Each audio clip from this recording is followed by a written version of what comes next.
ubahlah, dipesongkan.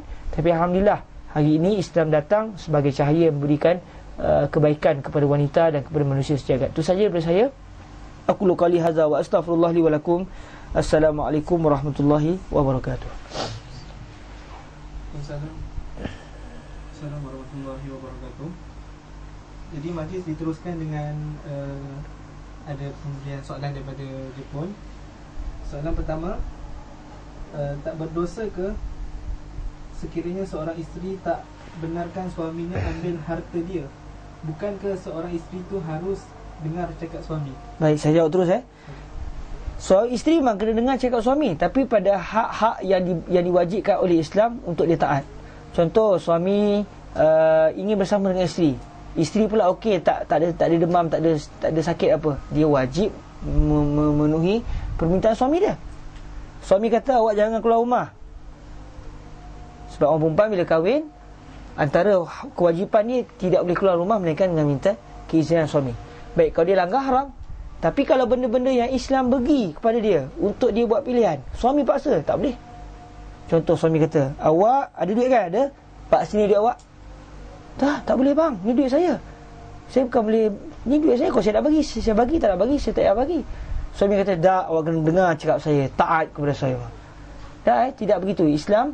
Bahkan kalaulah benda tu berlaku sebagai contoh, dan perempuan tu dia kata saya tak nak bagi juga, dia tidak langsung dosa. Umpama contohlah, kalau suami dia kata pada isteri, awak kena pegang mazhab Hanafi, contoh, yang perempuan pula mazhab Syafi'i, adakah dia wajib ikut cakap suami? Tidak wajib. Sebab dalam isu-isu ini Allah langsung tidak memberikan kewajipan kepada isteri untuk dengar apa yang disebut oleh suami, kerana mereka diberikan hak untuk memilih. Apatah lagi dalam masalah harta. Okey, dalam masalah harta juga begitu. Jadi orang perempuan dia tidak dianggap dosa kalau dia tak bagi duit. Cuma yang dosa siapa? Suami kalau tak bagi duit ke isteri. Isteri tak ada makan, dia tak nak bagi duit. Haram lah hukum ni. Soalan kedua, apakah maksud berbuat baik kepada anak perempuan? Adakah dari segi mendidik anak perempuan tersebut mengikut Islam? Ya. Maksud berbuat baik dengan anak perempuan dari segi kita didik dengan Islam, kita beri kasih sayang kepada dia, hak dia kita turutkan. Kalau dia sudah berhak berkahwin, kita jadikan pasangan yang baik untuk dia, kita bagi ke pendidikan agama. Itu yang dimaksudkan dengan berbuat baik kepada anak-anak wanita. Soalan ketiga, apa maksud mahar yang hak isteri? Apa maksud mahar yang hak isteri? Yang hantaran beribu-ribu tu ke? Tak. Dia dalam masyarakat Melayu kita, dia ada satu adat. Dia ada mahar. Saya kahwin, mahar saya RM101. Qadi itu dia tersilap, dia kata RM1,001. Terkejut saya sebab bawa RM101 ya, ringgit. Saya kata, biar betul bah. Dia kata, saya saja nak test pengantin kan. Qadi saya tu lah yang kahwin dengan saya. Mungkin dia pun silap tapi dia tak cover. 2 kali lagi kahwin kan, kata lambat, macam-macam orang Malaysia. Jadi dalam tradisi Melayu kita, dia ada mahar, dia ada hantaran. Okey, hantaran tu yang mahal sangat tu dalam tradisi kita, sampai RM5,000 lah, RM10,000. Tapi mas kahwinnya ataupun maharnya tu RM180 dan sebagainya. Baik, sebenarnya pada hadirin dirahmati Allah SWT, sebaiknya lah kan, mahar itulah yang diberikan betul-betul kepada si isteri. Mereka kita nak kahwin dengan dia, patutnya bukanlah RM80 itu harga dia. Patutnya biarlah harga dia RM2,000-3,000, RM5,000 sebagai contoh. Tapi yang berlaku tak terbalik. Yang dibagi kepada orang perempuan sikit sangat, baguslah tu, kononnya nak ni. Tapi naya ke orang lelaki nak kena bayar banyak, sebab nak support perkahwinan ataupun kenduri peringkat perempuan. Kenduri peringkat lelaki, orang lelaki juga kena bayar. Lepas tu orang lelaki memang dianiaya lah dalam tradisi Melayu kita. Kita kena ubah tu kan. Patutnya keluarga perempuan yang nak kenduri, pakai duit dia lah. Tak payahlah orang lelaki kena support. Ni tak, kita pun kena support ke dia. Kita punya kenduri, dia tak support kita pula kan. Nanya ke orang lelaki kan. Udahlah dengan adat-adat tradisi Melayu dengan Minangkabau dan sebagainya. Jadi sebenarnya yang dimaksudkan dengan mahar tu yang mas kahwin tu. Sebab dia duit yang diberikan kepada perempuan dan tak boleh diminta. Contoh kita bagi duit ke orang perempuan kan, lepas tu kata bagi balik, Tak boleh. Melainkan kalau orang perempuan tu sendiri redha nak bagi balik. Hak yang Allah Ta'ala wajibkan. Bahkan wajib orang lelaki bila kahwin dia mesti bayar mahar. Dia mesti bayar mahar. Sampai Nabi pernah ada seorang lelaki tu nak kahwin sama Nabi, tak ada apa dia. Nabi kata carilah walaupun cincin besi. Dah kalau awak tak ada sangat benda apa, emas tak ada, perak tak ada, baju. Dia kata bagi bajulah. Dia kata ni je Allah. Kalau saya bagi tak ada bajulah saya. Takkan saya nak buka baju pun saya dah pakai baju apa kan. Sampai Nabi kata carilah apa benda. Nak kita kena bagi pemberian kepada wanita tadi. Jadi yang dimaksudkan dengan mahar itu adalah apa namanya mas kahwin yang tidak diambil untuk tujuan kenduri dan sebagainya. Soalan keempat, ada juga hadis yang menyatakan Sayyidina Aisyah radhiyallahu anha ketika sudah hidup bersama Nabi ada bermain dengan barang permainannya. Bukankah itu menunjukkan bahawa Sayyidina Aisyah masih bersikap keanak-anakan ketika itu? Sayyidatuna Aisyah kahwin dengan Rasulullah, ya, memang maknanya beliau berusia muda. Orang perempuan, orang perempuan walaupun dia sudah berusia boleh kahwin, tapi kalau dia masih kecil masa tu, dia memang akan bersifat keanak-anakan. Hatta orang perempuan yang umur 20 tahun pun kadang-kadang masih lagi bersifat keanak-anakan. Buktinya teddy bear yang ada di rumah kita masing-masing. Itukah? Orang lelaki pun hampir-hampir ada tu, hampir-hampir ada. Orang perempuan yang umur sampai 20 tahun, 23 tahun, 25 tahun, teddy bear besarnya subhanallah. Bukankah itu keanak-anakan? Dan sikap orang perempuan dia memang dia suka kepada keanak-anakan, sebab dia adalah benda yang bersifat dengan dia punya naluri dia dan dia punya sikap dia yang bersifat kasih sayang. Jadi dia suka benda-benda yang touching begitu. Jadi termasuklah Sayyidatuna Aisyah, beliau berkahwin dengan Rasulullah SAW, dan ketika itu beliau orang yang masih kecil, masih keanak-anakan, tapi memang sudah tradisi masyarakat Arab tu tidak memandang jelek berkahwin dengan wanita yang umur 9 tahun. Sebab 9 tahun tu memang dah anak gadis sunti betul yang sudah boleh dikahwini. Cuma yalah, orang perempuan yang besar-besar yang tak kahwin 20 tahun pun masih lagi main teddy bear, apatah lagi yang masih umur 9 tahun. Soalan kelima, pada hari ini ada yang menggunakan kisah Sayyidatina Aisyah radhiyallahu anha berkahwin awal untuk merasionalkan menikahkan anak perempuan pada umur 9-10 tahun secara paksa. Beberapa kes di Malaysia dan tradisi di Yaman. Adakah ini diharuskan oleh Islam? Dalam agama Islam, wanita boleh dikahwini dalam apa usia sekalipun. Kalau ikut asal dalam agama Islam lah, Islam tidak meletakkan ada umur tertentu baru boleh kahwin. Tak ada. Maksudnya kalau kita ada anak umur 1 hari, kita nak kahwinkan dengan orang sekian-sekian, dalam segi syarak tiada masalah. Mungkin kita akan bertanya, biar betul, adakah ini akan menunjukkan kezaliman? Sebenarnya para hadirin rahmati Allah, satu ketika dahulu kenapa Islam tidak meletakkan umur tertentu? Kerana berkemungkinan kita akan memerlukan perkara ini. Contoh pada satu ketika dahulu, apabila seorang itu kadang-kadang dia akan bermusafir panjang, dia akan meninggalkan sanak saudara dia akan meninggalkan keluarga dia, dan dia risau anak perempuan dia dikahwini oleh siapa. Dan mungkin contoh dia sudah tua yang akan meninggal dunia. Kalau dia biarkan kepada orang lain yang akan mencari pasangan hidup anak dia, mungkin orang lain tidak akan buat yang terbaik seperti dia sendiri selaku ayah. Akhirnya dia kahwin ke anak dia dalam keadaan budak tu masih kecil lagi, bukan dekat umur 6 tahun, mungkin umur 2-3 tahun. Tapi bukan maksud dia kalau kahwin umur 2-3 tahun dia boleh, suami itu berhak untuk bersetubuh dengan isteri dia yang masih kecil. Haram bersetubuh dengan kanak-kanak yang masih kecil yang tidak mampu untuk menerima persetubuhan tersebut. Kahwin lain, kahwin akad nikah. Bersetubuh satu isu yang lain. Bersetubuh bersama hubungan kelamin itu satu isu yang lain. Kalau kita kahwin dengan kanak-kanak yang masih kecil, boleh kahwin, boleh akad nikah, tapi bersama segi perhubungan suami isteri itu kena tunggu sampai budak tu mampu dan kuat untuk menghadapi hubungan kelamin tersebut.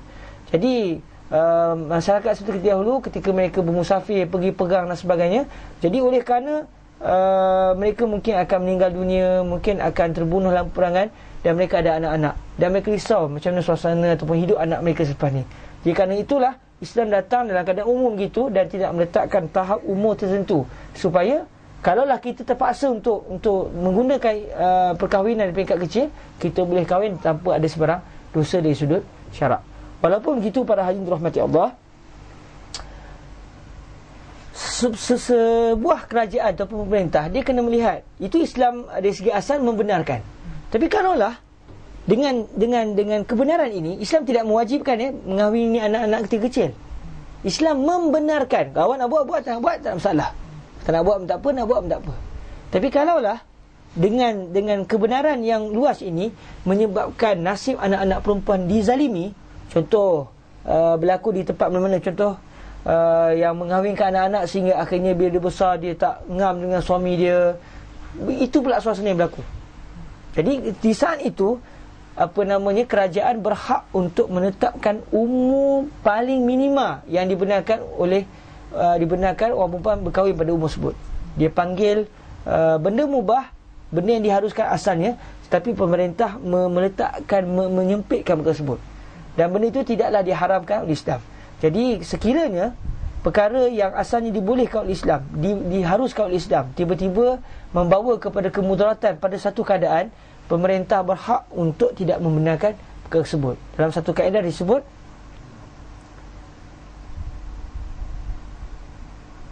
saya terlupa dia punya matan kaedah tersebut dalam bahasa Arab, tapi maksud dia apabila satu benda yang mubah, itu benda yang asalnya dibenarkan tersebut tiba-tiba membawa kepada kemudaratan, maka pemerintah berhak untuk meletakkan syarat yang pada asalnya tidak ada dalam Islam. Contoh macam tadilah, asal-asal kahwin budak umur 1 hari pun boleh.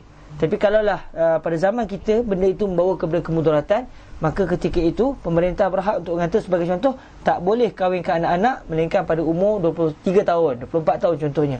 Dan wajib bagi rakyat untuk mengikut peraturan tersebut.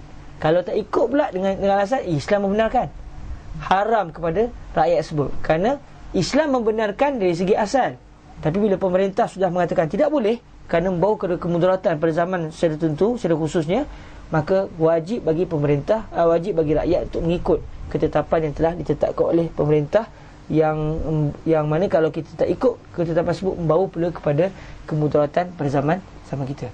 Cuma dari segi asalnya, perkahwinan dalam usia kecil tidaklah diharamkan oleh Islam. Okey, wallahu taala a'lam. Soalan ke-6, apa pandangan Ustaz mengenai wanita sebagai pemimpin dalam organisasi berbanding kaum Adam kerana kaum Hawa kurang akal? Seperti mana dijelaskan oleh Ustaz, apa ciri-ciri yang perlu ada pada wanita yang menjadi seorang pemimpin mengikut Islam? Kurang akal bukan maksud tak berakal. Bukan maksud tak ada intelektual. Kurang akal ni kita boleh terjemahkan beremosi lebih. Orang lelaki kurang sikit emosinya. Sebab orang lelaki kalau lebih emosi, payah jadi suami. Abang nak pergi kerja bang? Tak suka lagi kerja, mengajuk. Alamak kan. Tapi kalau macam tu suami nanya kita kan, dia orang perempuan, dia kena ada benda gitu. Kenapa sedih? Sedih bang. Terasa sikit. Jadi orang lelaki pun pujuk. Jadi benda-benda tu sangat menarik. Jadi orang perempuan tu kenalah emosi tu. Kenalah sebagai dia seorang ibu dan juga seorang isteri. Orang lelaki kalau emosi lebih menyampah pula kita tengok kan. Jadi dalam isu adakah orang perempuan dia boleh jadi kepimpinan? Tak ada masalah orang perempuan dia boleh menjadi kepimpinan. Cuma dalam perbahasan fiqh Islam, dia ada perinciannya sikit. Dari segi boleh tak wanita sebagai pemerintah tertinggi negara, itu ada sikit perbincangan dari segi para fuqaha Islam. Tapi dari segi organisasi masyarakat setempat, nak jadi persatuan, nak jadi wakil rakyat sekalipun, sebenarnya tiada sebarang masalah insya-Allah. Cumanya perlulah diraikan juga kalaulah wanita dalam memegang jawatan tersebut, kalau dia sahaja memang kita sangat risau, takut akan berkecamuk. Dia kena ada bantuan lah orang lelaki dan sebagainya. Sebab kadang wanita dalam tempoh dia datang bulan sebagainya, dia emosi dia tak terkawal sangat. Jadi kalau masa tu mungkin ketetapan dia agak keputusan yang dibuat mungkin agak tidak tepat. Jadi kalau dalam isu seperti ini perlulah persatuan tersebut, dan alhamdulillah berlaku seperti yang kita sangkakan lah. Persatuan tersebut dia akan bersama juga dengan daripada pihak lelaki, saling bantu-membantu, wanita dengan pandangan dia, lelaki dengan pandangan dia, dan membentuk satu kesatuan yang baik. Tapi kalau persatuan tu semua perempuan saja, maknanya juga tu. Sebab kadang-kadang emosi yang lebih tu kadang-kadang melangkaui rasional. Rasional tanpa emosi payah juga kan, kerah kering begitu ya. Tapi dia perlukan padanan dan paduan daripada kedua-dua jenis ini. Allah Ta'ala a'lam. Soalan ke-7, yang manakah lebih baik dalam Islam, lelaki yang meminang perempuan atau perempuan yang meminang lelaki? dahulu andai kata lelaki itu lelaki yang beriman, Mana yang lagi baik? lelaki yang minat perempuan ataupun perempuan yang minat lelaki dahulu? Secara amanah ilmunya saya tak tahu mana yang lagi baik. Secara amanah ilmunya saya tidak pernah terjumpa pula bahawa orang perempuan dikatakan makruh minang orang lelaki. Saya tak terjumpa. Wallahu ta'ala a'lam wa a'lam. Cuma mana yang paling terbaik? Dah kalau orang perempuan tu jumpa orang lelaki baik, jangan dilepaskan. Contoh orang perempuan tu, baik betul orang ni, jangan, ya Allah, jadikanlah dia meminangku, ya Allah. Doa tiap-tiap malam, pergi ke Mekah pun doa dikirim begitu kan. Ya Allah, biarlah lelaki ni pinang saya. Menunggu pinangan, jangan. Fastabiqul khairat, bersegeralah untuk kebaikan. Jadi kalau kita tengok lelaki tu baik, jangan dilepaskan peluang. Nanti dipinang di orang lain, rugi kita. Menonggeng nanti, sedih gitu. Jadi kalau andai kata kita dah tengok orang tu baik, pinang terus. Tapi janganlah selama sangat kan. Saudara sudah berpunya? Belum. Saya ingin berkahwin dengan saudara. Nama saya Siti Aminah. Suka tak dengan saya? Oh, Naya terkejut beruk orang lelaki tu kan. Terus dia tak jadi. Ni perempuan ganas ni kan. Jadi ikut saluran. Ada baik muslimnya, ada pihak yang menguruskannya. Kita melalui mereka untuk meminang pihak lelaki. Sayyidatuna Khadijah bintu Khuwailid, walaupun Sayyidatuna Khadijah meminang Nabi, tapi bukan Sayyidatuna Khadijah pergi jumpa Nabi. Kita tengok sirah, bukan Sayyidatuna Khadijah jumpa Nabi, ya Sayyidina Muhammad, ana uhibbuk, turi an tazawwaj mai. Saya suka kamu ya Rasulullah, suka tak dengan saya? Tak ada isu tu. Cuma Sayyidatuna Khadijah minta wakil pergi tanya, suka tak kalau nak berkahwin dengan Sayyidatuna Khadijah. Dan akhirnya Nabi setuju. Apa yang berlaku? Nabi hantar pinangan daripada pihak keluarga Nabi pergi minang Sayyidatuna Khadijah. Sebab adat moleknya, orang perempuan takkanlah nak pergi hantar-hantaran ke orang lelaki. Orang lelaki lah yang pergi minang orang perempuan. Tapi first tu macam mana? Mana yang sempat lah, mana yang cepat. Kalau orang lelaki kebetulan dia yang ternampak akhlak yang baik, takkan dia nak doa yang saya lelaki, awak mesti pinang saya. Tak pinang sudah, orang lain banyak. Jangan begitu pula, kita pinanglah dia. Tapi kebetulan kalau yang kita jumpa, yang berlaku, orang lelaki pula yang dijumpai oleh orang perempuan. Orang lelaki tu baik, orang perempuan nampak baik sangat orang lelaki ni. Jangan lepaskan peluang. Pergi taklim terus, pergi risik terus. Tapi semestinya orang lelaki pula lah selepas tu yang akan menghantar rombongan. Jadi mana yang lagi baik? Saya rasa berdasarkan situasi lah. Mana yang dulu? Kalau kamu teman korang terjumpa orang lelaki yang baik, jangan lepaskan peluang. Itu je lah yang paling penting. Orang Muslim banyak lagi, insyaAllah. Soalan yang ke-8, masa ini kita dapat lihat wanita tidak segan silu letak gambar di Facebook, Twitter dan sebagainya. Berbeza dengan dulu, wanita lebih dijaga daripada didedahkan di khalayak ramai. Minta pendapat Ustaz berkenaan fenomena yang berlaku sekarang. Dia ada sedikit perbahasan. Saya bincang dari segi asal hukum dulu. Boleh tak orang perempuan didedah gambar daripada umum? Okey. Kalau kita balik kepada perbahasan asal, dia akan berkait dengan masalah boleh tak kita melihat wanita tanpa sebarang sebab. Dia akan balik kepada isu tu sebenarnya. Boleh tak orang perempuan dilihat oleh orang lelaki tanpa sebarang sebab? Kalau orang lelaki tu nak pergi minang dia kena tengoklah perempuan tu. Tapi kalau saya saja nak tengok, boleh tak boleh? Di sini akan timbul perbahasan perbezaan pandangan para ulama. Ada yang kata kalau tak ada sebab, walaupun perempuan tu pakai tudung molek sekalipun, tak boleh dipertonjolkan. Tapi ada juga para ulama mengatakan, kalau tak ada sebab sekalipun, yang paling penting jangan bersyahwat. Orang lelaki yang tengok tu tak timbul rasa pelik, hati dia tak merangsang dan sebagainya, maka tiada masalah berdasarkan sebahagian pandangan untuk melihat wanita tersebut. Jadi isu wanita meletakkan gambar di Facebook, dia akan balik kepada isu ini. Dia akan balik kepada dua situasi ini. Tapi walaupun ada dua perbezaan pandangan, saya pribadi agak cenderung lah untuk orang perempuan ni, dia sepatutnya dia tidak mendedahkan diri dia. Itu yang terbaik, astar. Kalau kita tengok dari segi peribadatan kita pun, kita akan dapati wanita ini kerana Islam ingin menjaga kepribadian dia, dia tidak dizahirkan. Sebab benda yang dizahirkan ni benda yang kadang-kadang murah, benda mahal, benda yang tersorok. Jadi orang perempuan dia kena ada sikap begitulah. Tapi kalau dia nak dedahkan juga gambar dalam Facebook, Kalau nak dedahkan, dedah, tak ada masalah lah, berdasarkan pandangan yang kedua tadi. Tapi hendaklah dia menjaga ada adab dengan gambar yang baik. Gambar yang kalau kita tengok pun kita rasa baik perempuan ni. Bukan gambar dengan pakaian yang mengerikan, yang menakutkan, yang mencolok mata, ataupun dengan pakaian dah cantik lah tapi dengan gaya-gaya yang menakutkan. Itu benda-benda yang kena diraikan lah.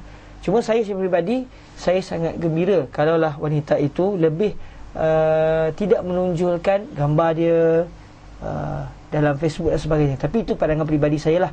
Yang mana dari segi hukum, sebahagian para ulama tidaklah memandang salah gambar ataupun wanita itu sendiri menonjolkan diri dia dengan syarat, maknanya tidaklah gambar ataupun penonjolan tersebut membawa kepada unsur-unsur yang tidak baik, yang negatif, sampai merangsang lelaki ke gambar yang sangat teruk. Benda itu memang diharamkan oleh Islam lah. Tapi kalau tak ada benda-benda tersebut, maka tiada masalah.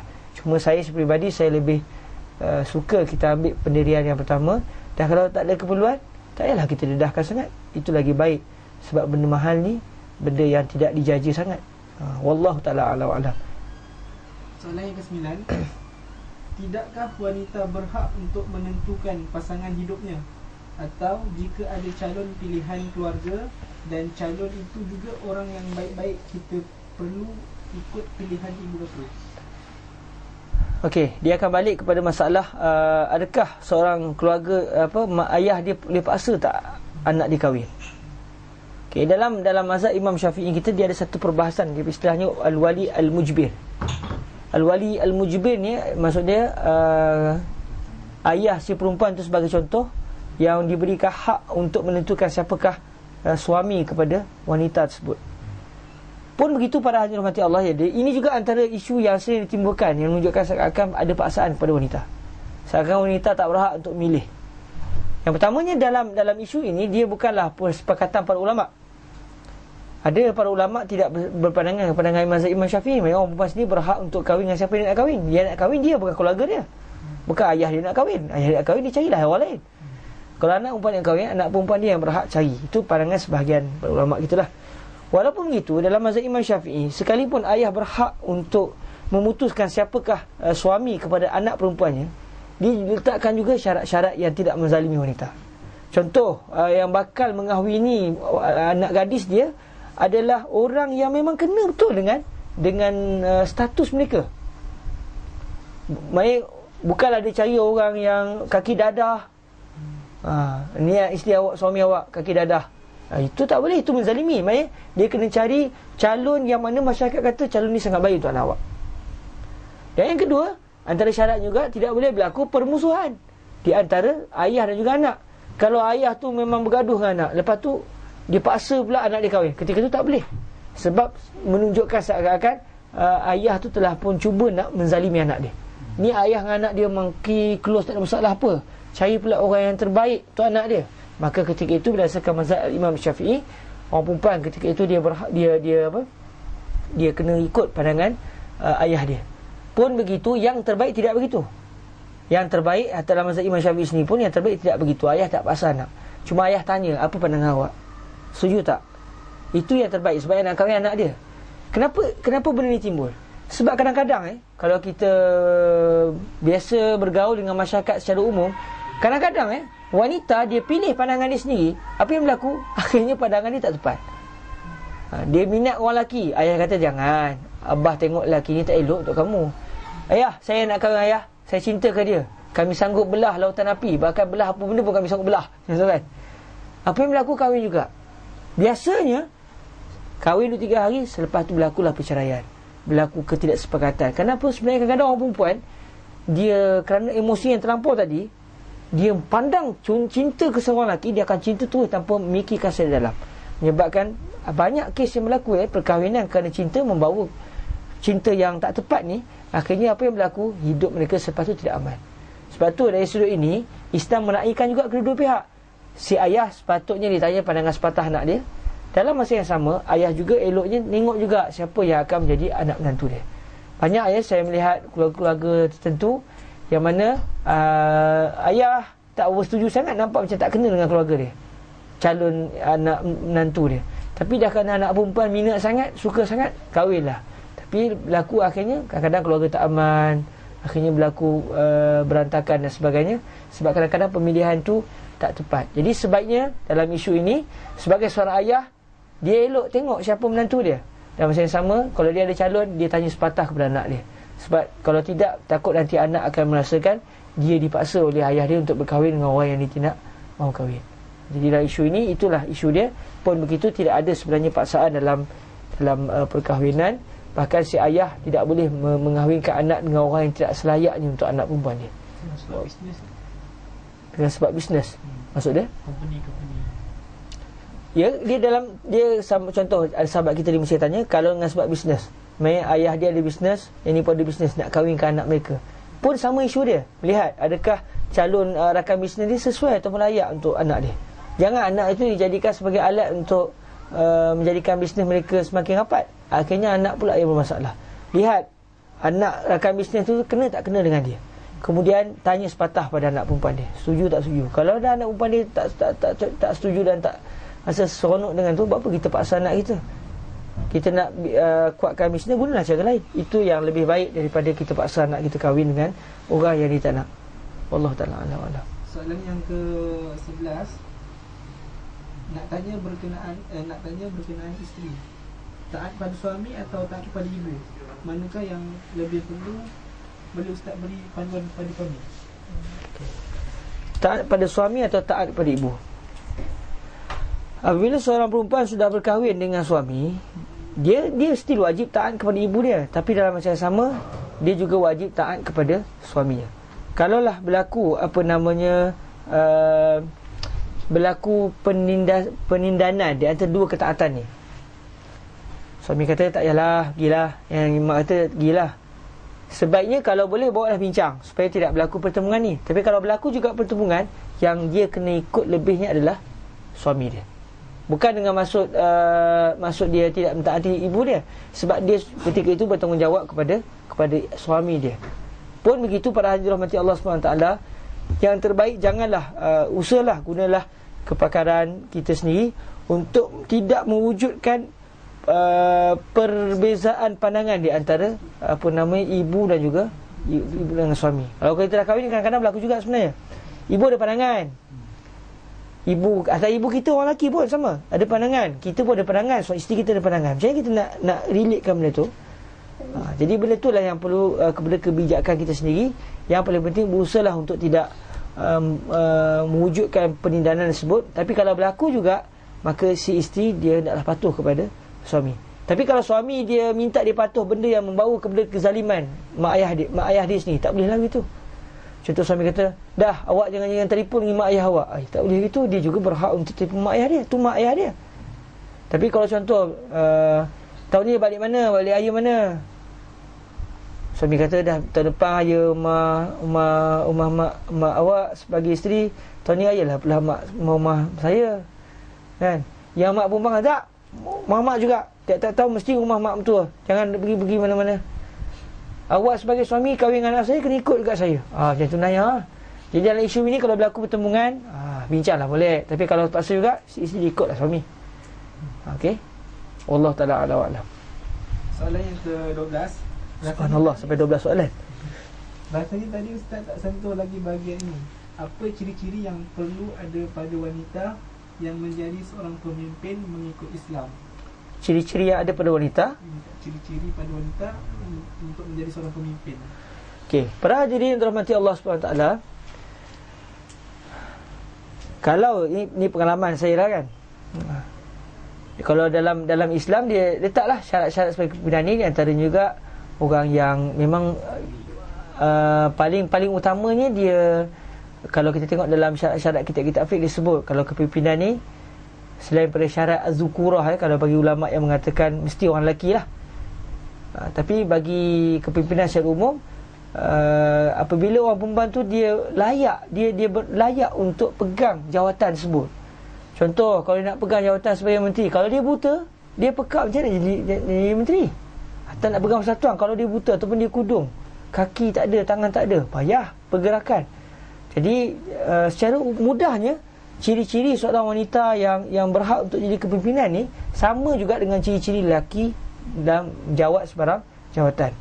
dia mampu untuk memegang jawatan tersebut. Sebab kalaulah dia bukan ahli tapi dia pergi kat pegang jawatan tersebut, kita takut dia termasuk dalam benda yang diharamkan oleh Islam.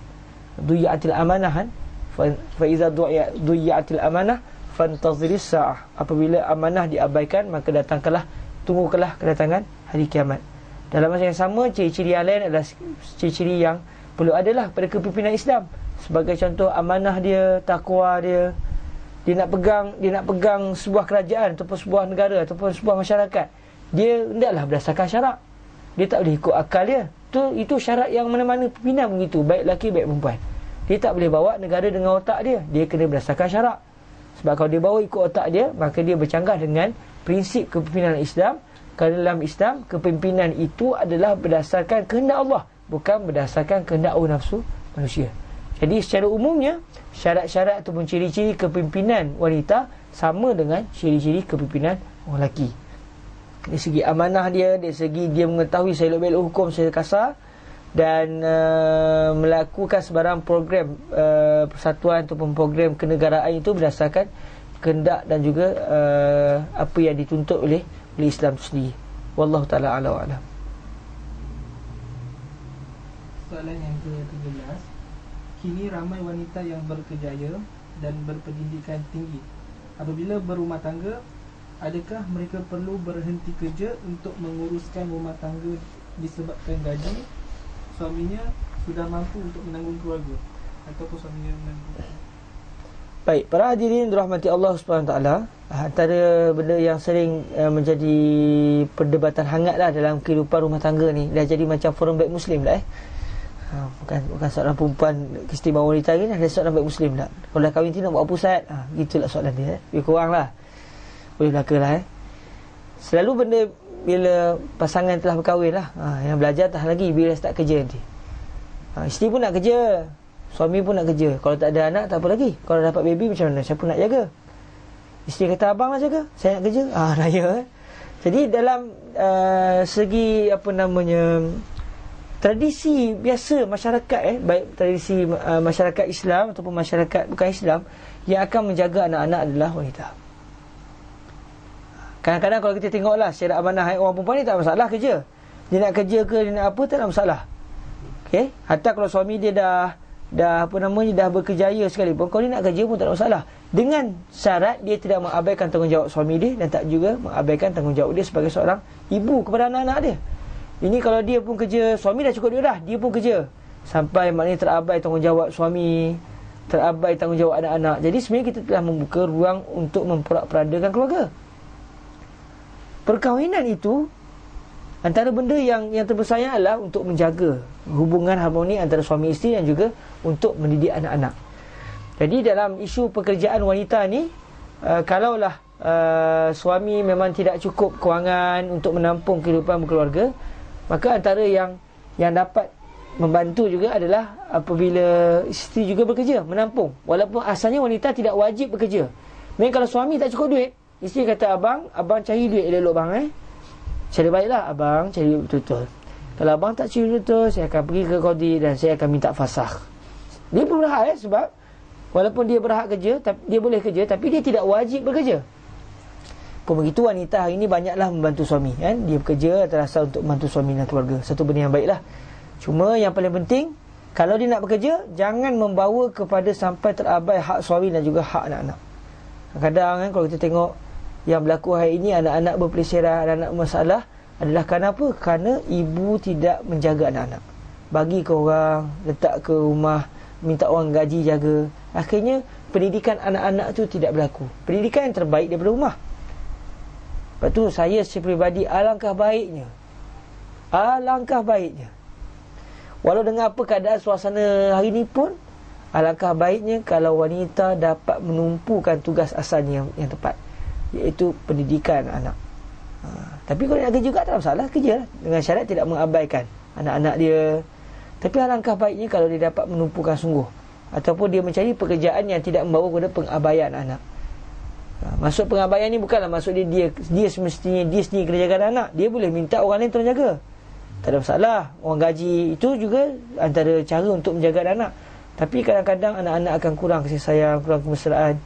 di antara ibu dan juga anak-anak itu sendiri. Jadi fikirkanlah bagaimana untuk kita menyelesaikan perkara ini. Syarak tidaklah meletakkan satu ketetapan khusus, tapi kitalah yang berperanan untuk menentukan. Dan kalau saya pribadi, saya lagi suka anak-anak saya dijaga secara baik dengan penuh kasih sayang oleh ibu dia sendiri, bukan ibu gaji ataupun bibi mana-mana. Saya sebagai suami dah kalut saya kerja dah, pergi cari sana cari sini cari duit. Baik, anak-anak mungkin dengan kita dah agak kurang sikit kasih sayangnya, dengan babanya kurang sikit. Baik, dengan siapa lagi? Takkan dengan mama pun tak dan. Terpaksalah cari kasih sayang dengan bibi, kawan-kawan, girlfriend dan sebagainya. Jadi kawan-kawan, tepat mati Allah, saya mengimpikan alangkah baiknya seorang wanita itu kembali ke posisi asalnya. Bukan merendahkan wanita, tapi sebenarnya mengembalikan semula peranan wanita yang sangat besar di dalam membina masyarakat yang datang. Bukankah hayunan tangan wanita itu berjaya menggoyang dan menggoncang dunia dengan hayunan buayan daripada dodoyan seorang ibu kepada anak-anaknya. Wallahu ta'ala a'la wa a'lam. Itu saja dari saya. Soalan yang ke-14, Subhanallah. juga berkaitan dengan soalan yang tadi, berkenaan dengan wanita bekerja.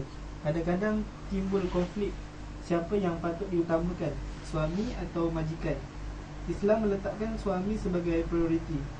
Tapi jika timbul konflik seperti di atas, bagaimana untuk kita cuba selesaikan masalah itu? Apa konflik contohnya? Sebab saya tak pernah bekerja lagi, saya tak pernah nampak konflik yang timbul. Mungkin pernah soalan dia tanya pasal majikan kot. Kena outstation dan sebagainya. Outstation luar negara. Dia kalau andai kata contoh sampai kerja pun, kerja dia contohlah kan, mungkinlah contoh seorang doktor, dia terpaksa keluar rumah, dia terpaksa banyak dengan pesakit. Kalaulah suasana itu yang berlaku, saya berpandangan lah, bagi menjaga keharmonian rumah tangga tu, iman suami mengalah, iman isteri mengalah. Itu je akan timbul. Sebab bila seorang isteri sebagai contoh, kalau dia berkahwin dengan seorang doktor, dia terpaksa terima doktor, dia akan berperanan. Nah, contoh kalau saya kahwin dengan seorang doktor, lepas tu saya nak suruh doktor tu duduk kat rumah jaga anak, tak jadi. Melainkan doktor tu dia belajar doktor perubatan dan dia tidak bertugas sebagai seorang doktor. Okey, saya belajar je ilmu perubatan. Okey, yang penting saya ada ilmu. Tapi saya tak nak jadi doktor. Tak apalah kalau begitu. Tapi realiti hari ni tak akan berlaku begitu. Bila kita kahwin dengan seorang doktor, kita terpaksa terima bahawa isteri kita akan menjadi seperti seorang doktor. Dia akan sibuk, dia akan bersama pesakit. Jadi dalam isu ini perlukan kepada kesepakatan lah antara suami dan juga isteri sebut. Dia akan babit lah. Contoh macam majikan kata, kita kena outstation, kita kena pergi sini, pergi sini. Suami kata, lama sangat kita ni jumpa pun jarang. Jadi bila berlaku pertemuan begini, saya rasa yang paling penting keharmonian lah di antara suami isteri tu, dia kena bagi selesai secara baik. Macam mana nak buat? Dah, kalau kita sebagai contoh tak nak bagi isteri kita sibuk, janganlah kahwin dengan orang yang sibuk. Sebelum kahwin lagi kita dah bincang betul-betul.